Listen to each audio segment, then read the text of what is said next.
사무엘이 이스라엘 백성들을 이제 미스바 광장으로 불러서 모아놓고 백성들에게 말하면서 이제 제비 뽑아서 사울이 왕으로 뽑히는 그런 내용을 우리는 보고 있습니다. 여호와 하나님께서 말씀하시죠. 하나님께서 이스라엘 백성들을 지금까지 어떻게 인도하셨는지 너희는 기억하라고 하십니다. 애굽 사람들의 그 압제에 고통당하던 이스라엘 백성들, 그들을 출애굽시키신 분이 바로 하나님이신 이스라엘의 하나님이시 그 하나님만이 참으로 이스라엘의 왕이 되시는 분인데, 그 백성들은 왕이신 하나님만을 섬겨야 함에도 불구하고 줄기차게 자신들을 위해서 왕을 뽑아달라, 사람 가운데 왕을 뽑아달라고 얘기를 한 것이죠. 그러나 하나님께서는 결국에는 그들을 긍휼히 여기시고 그들의 요구를 그대로 들어주시는 장면입니다. 이스라엘의 12지파 가운데 제비를 뽑았더니 베냐민 지파가 뽑혔습니다. 그리고 베냐민 지파를 그 가족별로 또 제비를 뽑게 하였어요. 그랬더니 마드리의 가족이 뽑혔습니다. 또 그 가족 가운데 한 사람 한 사람 제비를 뽑게 하였더니 최종적으로 사울이 제비 뽑기에 당첨이 되었다라는 사실입니다. 성경에서는 여러 군데에서 제비 뽑기를 통해서 하나님의 뜻이 나타나는 경우를 보게 됩니다. 제비 뽑기는 사실은 그냥 랜덤하게 뽑는 것이잖아요. 그런데 그 가운데 하나님의 뜻이 있는 것, 이것이 참 오묘한 것이고 기이한 것입니다. 누가 당첨될지 알 수 없는 것이 맞는 것이죠. 우리가 무슨 이벤트에 가서 래플이라고 이렇게 주잖아요. 그러면 그걸 통해 놓고 추첨을 해요. 그러면 받은 사람에게 운이 좋아서 그것이 뽑힌 사람은 당첨이 되고 상품도 주는 그런 경우들을 보지 않습니까? 그렇게 랜덤하게 되는 것인데 어떻게 그 가운데 하나님의 뜻이 있는가? 참 하나님의 뜻은 그렇게도 나타난다는 것입니다. 오늘 이 제비 뽑기의 과정을 확률로 대략적으로 수학적으로 계산을 해보면은 12지파가 있었고 한 가족의 그 구성원이 10가족이 있었다고 가정을 해볼 때, 또 한 가족에 또 10명이 있었다고 가정해 볼 때 대략적으로 확률은 1200분의 1입니다. 1200명이 그곳에 있다고 했을 때 그 중에 그냥 대략적으로만 계산해봐도 정확하지는 않습니다만 아주 낮은 확률이에요.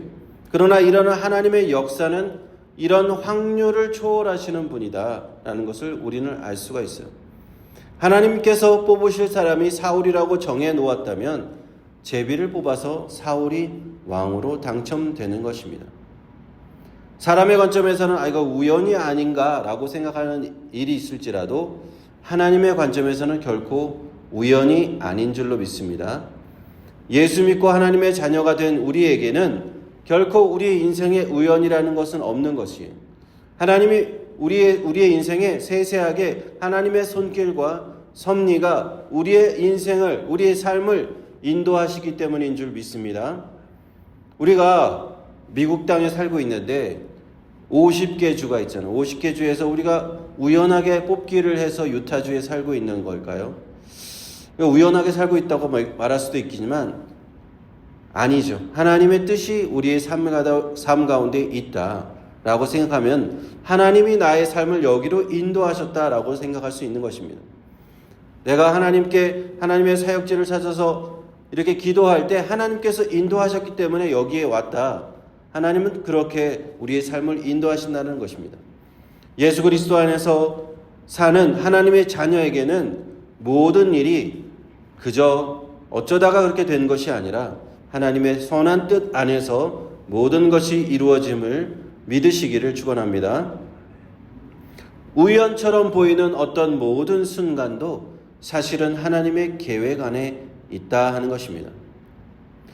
오늘 말씀에서 21절을 보면 베냐민 지파를 가족대로 가까이 오게 하고 마드리 가족이 뽑혔고 그 중에 기스의 아들 사울이 뽑혔으나 그를 찾아도 만나지 못한지라고 되어 있습니다. 그러자 그들이 여호와께 묻되 그 사람이 여기 왔나이까? 여호와께서 대답하시되 그가 행구 사이에 숨었느니라 라고 되어 있어요. 오늘 우리가 말씀에서 주목해서 볼 만한 대목이 이거 하나가 더 있는데요. 사울의 어떤 처음의 모습이 이렇게 드러나는 대목이 있어요. 사울이 처음부터 우리가 생각했던 그런 악한 사울 왕은 아니었다라는 것을 우리는 말씀을 통해서 알 수가 있어요. 바로 앞전장에서도 사무엘이 사울에게 그 은밀하게 기름을 붓는 장면이 있잖아요. 그 이후에 그 사울의 숙부를 만났을 때 그 숙부가 사울에게 물어봐요. 선지자 사무엘이 너에게 무슨 말을 했느냐? 나에게 다 얘기를 해달라. 그런데 사울이 말을 안 합니다. 나를 기름으로 붓고 왕으로 세웠다 이런 말을 안 해요. 자기 자신을 드러내는 사람이 아니었다는 것이죠. 오늘 말씀에서도 제비뽑기를 해서 자기가 그 자신이 왕으로 뽑혔는데도 사울이 없는 거예요. 찾아보니까. 알고 보니까 숨어 있었어요. 사울이 행구 사이에 짐 보따리들 사이에 숨어 있었다라고 성경 기록하고 있죠. 또 27절을 보면요. 어떤 비류는 가로되 이 사람이 어떻게 우리를 구원하겠느냐 하고 멸시하며 예물을 드리지 아니하니라. 그러나 그는 잠잠하였더라. 자신을 멸시하고 예물을 드리지 않는 사람들 앞에서 그 사람들을 질책하거나 그 사람들과 화내거나 다투지 아니하고 잠잠하였다. 상당히 사울은 이때 겸손한 사람이었다라는 것을 알 수가 있어요. 어떻게 보면 약간 남 앞에 드러나기를 좋아하지 않고 자신을 드러내기 좋아하지 않고 좀 부끄러운 듯 하고 이런 사람이었어요. 우리가 사울이라고 하면은 성경에서 이미지가 딱 어떻습니까? 악한 왕, 다윗과의 관계 속에서 다윗을 죽이려고 했고 하나님이 버린 왕, 하나님을 떠나서 교만해진 왕이라고 생각하기 쉬운데 그가 처음부터 그랬던 게 아니라고 성경은 기록하는 것입니다. 이 점에서 우리에게 참 시사하는 바가 큰데요. 하나님의 은혜를 받은 사람이 처음에는 겸손히 믿음을 가지고 하나님께 순종하고 그러한 사람일 수도 있는데 사울과 같이 그러한 모습의 사람이 나중에 변하는 경우가 있다라는 것입니다. 부끄러움도 많고 자신을 드러내지 않고 겸손하게 하나님 앞에서 순종하던 그런 사람이 성령을 받아서 변화받은 사람이 나중에는 완전히 나쁜 모습으로 교만하고 악한 사람으로 바뀌는 경우가 성경에서 보여주는데 대표적인 사람이 이 사울이라는 거예요. 특히 그 사람이 낮은 위치에 있을 때 그 사람은 참 겸손하죠.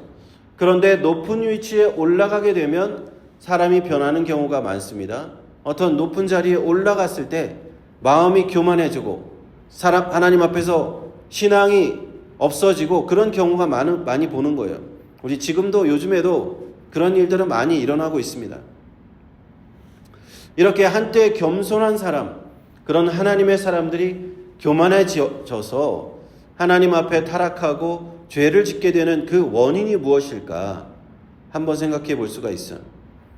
첫 번째는 그 원인은 하나님께서 주신 그 축복, 나를 이렇게 높이신 하나님의 은혜가 나의 공로다라고 착각하기 때문이에요. 사울처럼 오늘 보면은 소를 키우는 그런 평범한 사람이었는데 왕이라는 높은 지위를 얻게 되잖아요. 그러니까 왕이 되니까 이게 내가 잘나서 됐다라고 착각하는 경우가 많은 거예요. 얼마나 또 누리는 게 많습니까? 왕이 재물도 생기고 명예도 생기고 인기도 생기고 왕으로서 많은 것을 권력도 누리게 된단 말이에요. 그러니까 우리가 절대 권력은 절대 부패한다는 말이 괜히 있는 것이 아닙니다. 내가 높은 지위에 올라가고 사람들이 나를 떠받들어주고 온갖 돈과 명예와 인기가 생기면 이렇게 사람은 쉽게 교만해지는 거예요. 자신이 잘나서 그렇게 된 줄 아는 겁니다. 그 하나님이 나에게 축복을 주셨다. 처음에는 그렇게 생각하지만 금방 스스로가 교만해진다라는 것입니다. 두 번째 이유는 내가 하나님 없이도 살 수 있다는 착각에 빠지기 때문입니다. 사람이요, 무언가 자신이 높아지고 그런 지위와 명예와 권력과 재물을 얻게 되면 이제 하나님의 도움이 무슨 필요가 있나 하는 교만한 생각을 갖게 돼요. 그리고 하나님을 부인하고 하나님이 없어도 돼, 나의 인생에 하나님이 없어도 된다라는 그런 극단적인 모습까지 나아가게 되는 그런 경우들을 우리가 보게 된다는 겁니다. 오늘 대표적인 예가 사울의 모습입니다. 그 결과는 어떻게 됩니까? 그렇게 하나님 앞에서 스스로를 높이는 교만한 사람들은 결국 하나님과의 관계가 단절이 되고만, 교만한 사람은 하나님을 멀리하는 그런 죄를 짓게 되는데, 나중에 사울이 보면요, 성경에 보면 하나님을 찾지 않아요. 하나님을 찾지 않고 무당을 찾고 막 그렇게 복수를 찾고 그런 일들을 행하는 것을 본다라는 것입니다. 하나님 앞에서 큰 죄를 서슴지 않고 짓는 그런 악한 모습으로 변해버리게 돼요. 그리고 또 한 가지, 이렇게 교만한 사람의 결과는 무엇인가? 하나님과의 관계도 멀어지고 사람들과의 관계에서도 꼭 문제가 일어납니다. 하나님과 멀어지는 것으로 끝나는 것이 아니라 사람들과의 관계도 멀어집니다. 하나님께 죄를 지을 뿐만 아니라 사람들에게도 죄를 짓게 돼요. 그래서 사울은 성경에 보면은 특히 다윗에게 악한 악행을 저지르는 모습이 많이 기록이 됩니다. 특히 다윗이 사울을 이어서 이스라엘의 왕으로 택함을 받았다는 사실을 알게 되자 그를 죽이려고 정말 악행을 서슴지 않습니다. 이렇게 하나님께서 복 주셔서 높은 지위에 오르게 된 사람, 사울과 같이 명예와 인기와 부를 얻은 사람, 이런 사람은 특별히 하나님 앞에서 더욱 겸손해야 되는 줄 믿습니다. 나에게 이러한 은혜를 주신 것 내가 잘나서가 아니다. 모든 것이 하나님의 축복이요 하나님의 은혜라는 것을 잊어서는 안 되는 것입니다. 그렇게 되면 우리는 교만하여 하나님을 떠나는 죄에 빠지게 되기 때문이죠. 그러므로 성경은 여러 곳에서 이러한 위험성에 대해서 경계하고 우리를 권하면서 우리에게 이런 교훈들을 많이 주시는데, 다니엘서 2장 21절에 보면 이렇게 말씀하고 있습니다. 그는 때와 계절을 바꾸시며 왕들을 폐하시고 왕들을 세우시며 지혜자에게 지혜를 주시고 총명한 자에게 지식을 주시는도다 하셨습니다. 왕들을 폐하시고 왕들을 세우시는 분, 계절을 바꾸시는 분, 지혜를 주시는 분, 그분은 바로 하나님이시라는 것. 내가 지위를 얻고 내가 왕의 자리에 올라가고 명예와 부를 얻는 것 나의 능력이 아니라고 성경은 계속 얘기합니다. 하나님의 은혜로 주신 것이다. 그러므로 우리가 은혜를 받았다면 하나님 앞에 겸손히 살아가라고 성경은 말씀합니다. 하나님은 교만한 자를 물리치고 겸손한 자에게 은혜를 주신다고 말씀하십니다. 반복적으로 성경은 우리에게 교훈하고 계십니다. 그러므로 우리는 모든 영광을 하나님께 돌리라고 말씀합니다. 나의 자신이 받은 축복 항상 하나님께 감사하라고 성경은 말씀합니다. 우리에게 허락하신 은혜, 그리고 이 은혜가 하나님의 나에게 주신 것이다. 그리고 깊이 감사하면서 나에게 주신 이 은혜가 있다면 나만을 위해서 쓰는 것이 아니라 나만이 그것을 누리기 위해서 하는 것이 아니라 먼저는 하나님을 섬기고 하나님의 교회를 섬기고 그리고 이웃을 섬기는데 사용하라고 또한 말씀하십니다.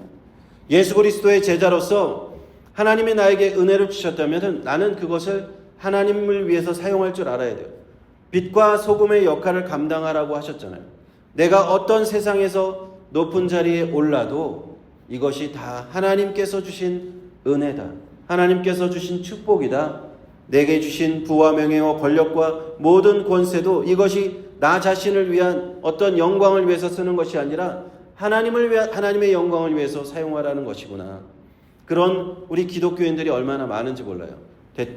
대통령이 되고 왕이 되고 내가 어떤 권력자의 자리에 올랐을 때 내가 이런 자리에 오르게 하신 것은 다 하나님의 뜻이다. 그리고 그것을 잊지 않고 사명을 감당하는 그리스도인들이 많이 있습니다. 이처럼 우리는 하나님이 나에게 능력을 주신 것, 나만을 위한 것 아니라는 걸 기억하고 먼저는 주님을 섬기고 우리 교회를 섬기고 나의 이웃, 형제, 자매를 섬기라고 이 모든 능력을 나에게 주신 것임을 깨닫는, 특히 오늘 그런 것을 깨닫고 주님 앞에 나아가서 하나님 이렇게 나에게 주신 것 작은 것이라도 하나님 나에게 주실 것 내가 주님을 위해서 쓰겠습니다 하고 고백하는 저와 여러분 되시기를 주님의 이름으로 축원합니다.